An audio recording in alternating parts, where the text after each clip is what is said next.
2 वर्षापूर्वी महाविकास आघाडी सरकार पडून महायुती सरकार आलं त्याला 2 वर्ष पूर्ण झालेली आहेत. कसं पाहता आजच्या दिवसाकडे? नाही, आज जागतिक खोके दिन आहे.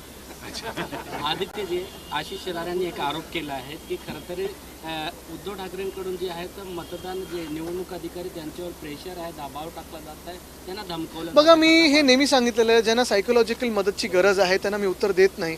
पक्षात त्यांना भाव दिला जात नाही आहे. इतरांवर रागाकडे जास्ती लक्ष देऊ नका, महत्त्व देऊ नका. त्यांना मदतीची गरज आहे. मला त्यांच्याबद्दल खूप मनात प्रेमही आहे आणि थोडं वाईटही वाटतं. वरळी मतदारसंघामध्ये आज आपण वरळी मतदारसंघामध्ये आज आला होता. काय नक्की मतदारांशी संवाद साधला? अरे, माझ्या मतदारसंघात फिरतच असतं, त्याच्यात वेगळं काहीच नाही आहे. काय आज तुम्ही आभार मानण्यासाठी त्यांचा? नाही, आम्ही अर्थात अरविंद सावंत साहेब जिंकून आल्यानंतर आम्ही आमच्या मतदारसंघात म्हणजे वरळी असेल इतर दक्षिण मुंबईत आम्ही मतदारांचे आणि सगळ्याच मतदारसंघात आभार मानत आहोत आणि ते आम्ही सगळ्या महाराष्ट्रात आता करू तो दौरा. मुख्यमंत्र्यांनी आज फेसबुक पोस्ट केलेली आहे. त्यांचं म्हणणं आहे की 2 वर्षापूर्वी घेतलेला निर्णय हा आमचा योग्यच होता. 3 मधून नक्की मुख्यमंत्री कोण? आणि